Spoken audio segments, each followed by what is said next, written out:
Hi guys, सभी का welcome है मेरे channel Bihari life study hub पर। गवर्नर जनरल की सीरीज़ में नेक्स्ट गवर्नर जनरल है सर जॉन सोर। बट उनके मतलब उसमें कुछ ज़्यादा पढ़ने को नहीं था, 3-4 पॉइंट्स थे।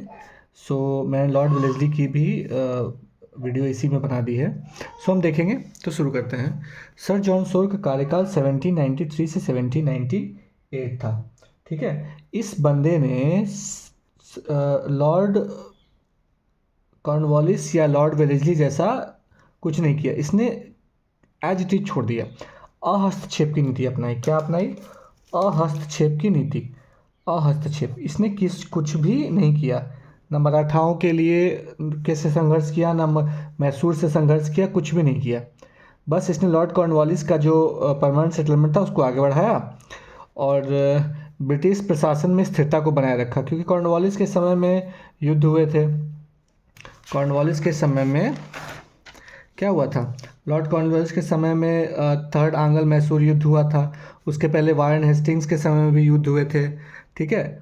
और अर्थव्यवस्था को इतना निचोड़ लिया गया था रेतवाड़ी व्यवस्था या मालवाड़ी व्यवस्था के द्वारा कि वो कुछ खास रेवेन्यू भी जनरेट नहीं कर पा रही थी ईस्ट इंडिया कंपनी। सो इसने क्या किया कि ब्रिटिश प्रशासन में स्थिरता को बनाए रखा और अहस्तक्षेप की नीति अपनाई।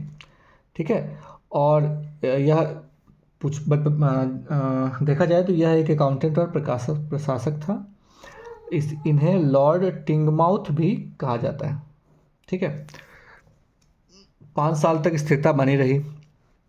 उसके बाद जब फ्रांसों का मैसूर के साथ जब ज़्यादा मेल मिलाप होने लगा तो ईस्ट इंडिया कंपनी ने, और ब्रिटेन में फ्रांस से युद्ध भी चल रहा था, तो ईस्ट इंडिया कंपनी ने लॉर्ड वेलेस्ली को, या ऐसे कहा जाए ब्रिटेन ने लॉर्ड वेलेस्ली को विस्तार नीति के लिए या फ्रांस की प्रभुता को समाप्त करने के लिए एज ए गवर्नर जनरल भेजा भारत।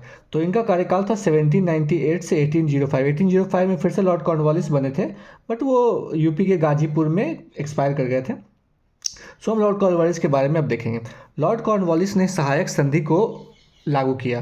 सहायक संधि 1798 में सबसे पहले फर्स्ट सहायक संधि इसने की हैदराबाद के निजामों के साथ। ठीक है। और इसका मेन पर्पस यही था, फ्रांस के इन्फ्लुएंस को ख़त्म करना। ठीक है। फर्स्ट सहायक संधि हैदराबाद के निजाम के साथ इसने की 1798 में। ठीक है। सेकेंड सहायक संधि की इसने मैसूर के साथ 1799 में, जो कि टीपू सुल्तान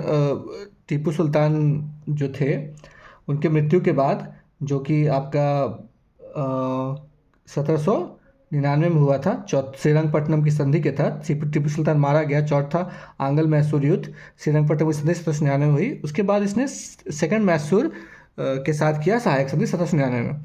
उसके बाद फिर इन्होंने अवध के साथ किया। अवध के साथ 1801 में, पेशवा के साथ 1802 में, बराबर और भोंसले के साथ 1803 में, और सिंधिया के साथ 1804 में। ठीक है। उन्होंने एडमिनिस्ट्रेशन या एडमिनिस्ट्रेटिव रिफॉर्म्स के रूप में फोर्ट विलियम कॉलेज की स्थापना की, जो कि कलकत्ता में 1800 ईस्वी में हुई। 1802 में उसने बेसिन की संधि की, जो मराठा और अंग्रेज के बीच हुई। मराठा और अंग्रेज की बीच हुई। और यही 1802 में बेसिन की संधि के तहत सहायक संधि हुआ पेशवा का 1802 में। ठीक है। इसके बाद एक और इम्पोर्टेंट चीज़ था, जैसे फोर्थ आंग्ल मैसूर युद्ध के तहत टीपू सुल्तान की मृत्यु हुई, श्रीरंगपट्टनम की संधि हुई 1799 में। उस तरह मराठाओं के साथ भी इन्होंने यही किया। मराठाओं के साथ में बेसिन की संधि की 1802 में, और एक युद्ध चला इनके बीच 1803 से 1805 में, जिसमें भोसले हारे और सिंधिया हारे, और इन दोनों ने अंग्रेजों के साथ अलग अलग सहायक संधि की। बरार और भोसले ने 1803 में किया और सिंधिया ने 1804 में किया। एक और पॉइंट है कि इंदौर के होलकर ने सहायक संधि नहीं स्वीकारा। ठीक है। उसके बाद फिर 1804 में एक रूल लाया लॉर्ड वेलेस्ली ने कि शिशु हत्या को भी बाकी हत्याओं जैसा मानते हुए इसे भी दंड का प्रावधान दिया जाए। ईस्ट इंडिया कंपनी के लिए विस्तार की नीति अपनाई लॉर्ड वेलेस्ली ने। ठीक है। और यह खुद को स्वयं को बंगाल का शेर कहता था। ठीक है।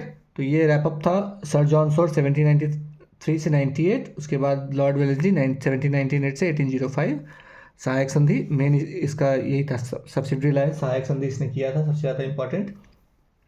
जिसमें इंपॉर्टेंट था हैदराबाद निजाम के साथ 1798, मैसूर के साथ 1799, अवध के साथ 1801 में, पेशवा के साथ 1802 में, बनारस भोसले के साथ 1803 में, सिंधिया के साथ 1804 में, और ये इंपॉर्टेंट है Fort William College 5 star Fort William College की स्थापना कलकत्ता में 1802 में की।